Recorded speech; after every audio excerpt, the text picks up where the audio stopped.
श्रीरुद्राय नमः।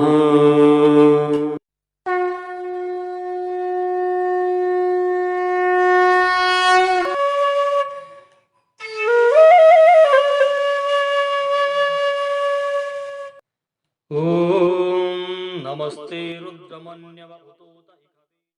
श्री रुद्राय नमः। रुद्र ज्योतिष वास्तु अनुसंधान संस्थान के YouTube चैनल श्री रुद्रवाणी में मैं आचार्य विकास मिश्र पुनः आप समस्त दर्शकों का हार्दिक स्वागत करता हूं, अभिनंदन करता हूं। दर्शकों, इस वीडियो में अपन बात करने वाले हैं शीतलाष्टमी के विषय में। शीतला सप्तमी, शीतला अष्टमी इस बार कब मनाई जानी है और क्यों यह मनाई जाती है, क्या इसकी कथा है, किस प्रकार का भोग मां शीतला को लगाया जाता है, इन सब विषय बिंदुओं की चर्चा अपन इस वीडियो में करेंगे।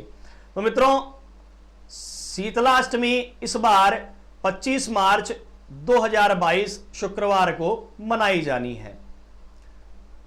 इसके साथ मैं बता दूं आपको कि एक लोकाचार संलग्न होता है कि जिस दिन जिस वार को होलिका दहन होता है उस वार को शीतला अष्टमी यानी बाशोड़ा नहीं मनाया जाता।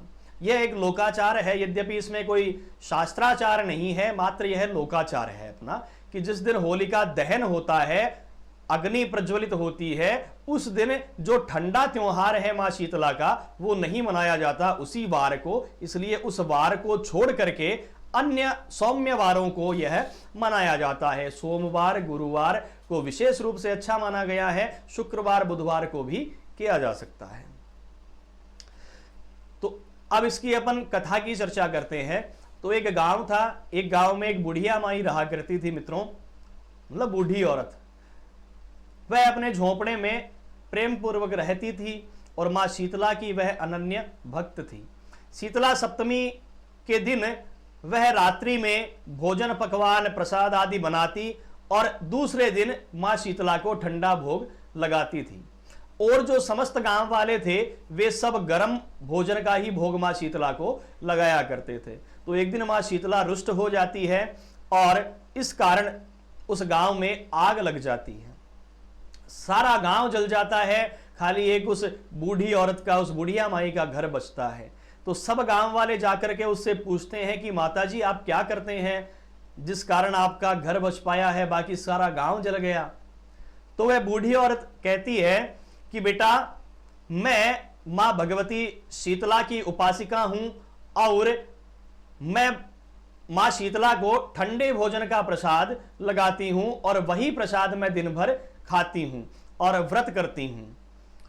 आप लोगों ने गर्म प्रसाद लगाया है, मां शीतला से क्षमा याचना करें, पुनः उनका व्रत करें, ठंडे भोजन का उनको प्रसाद लगाएं, यह गांव वैसा का वैसा हो जाएगा।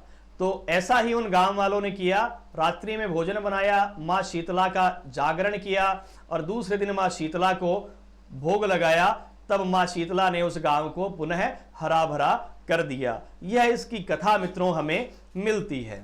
शीतला माता को चेचक की देवी कहा गया है।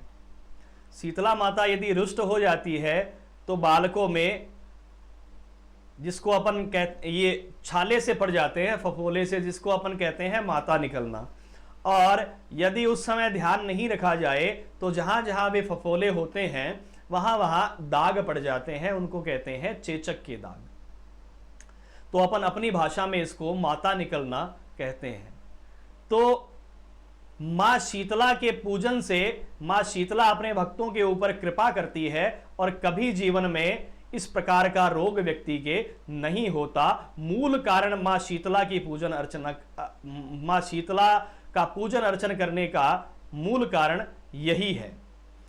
और इसके अलावा मां शीतला को आंखों की देवी भी कहा गया है कि यदि आप मां शीतला को चांदी की या कौड़ी की किसी भी प्रकार से आंख बना करके चढ़ा देते हैं तो आपकी सपरिवार नेत्रों की सुरक्षा भी इसमें होती है मित्रों।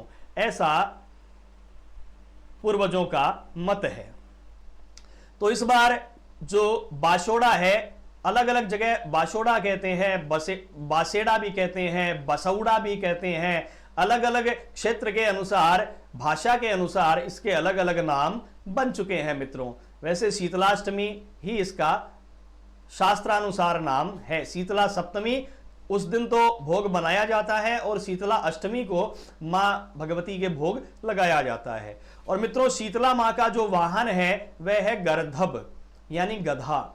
माँ शीतला का जो वाहन है वे गर्धभ है और माँ शीतला के जो प्रधान पूजक कहे गए हैं, प्रधान अर्चक जो कहे गए हैं, वे है कुंभकार यानी कुम्हार।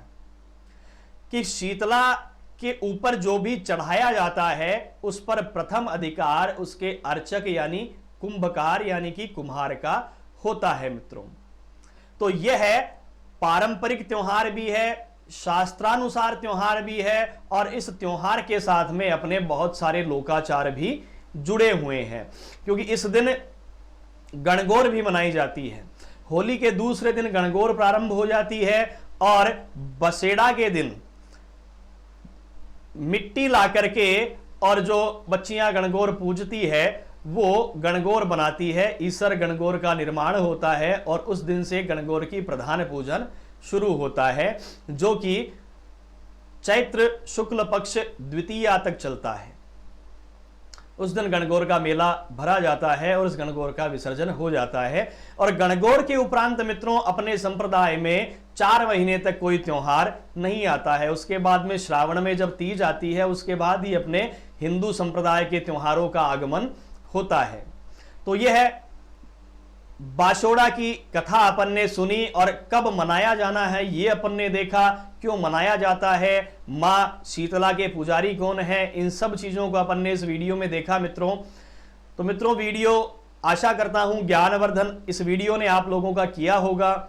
यदि ज्ञानवर्धन हुआ है तो इस वीडियो को अधिक से अधिक संख्या में लाइक शेयर और यदि चैनल पे नए हैं तो सब्सक्राइब चैनल को जरूर कर ले, क्योंकि ऐसे वीडियोस आपको बहुत सारे मिलते रहेंगे।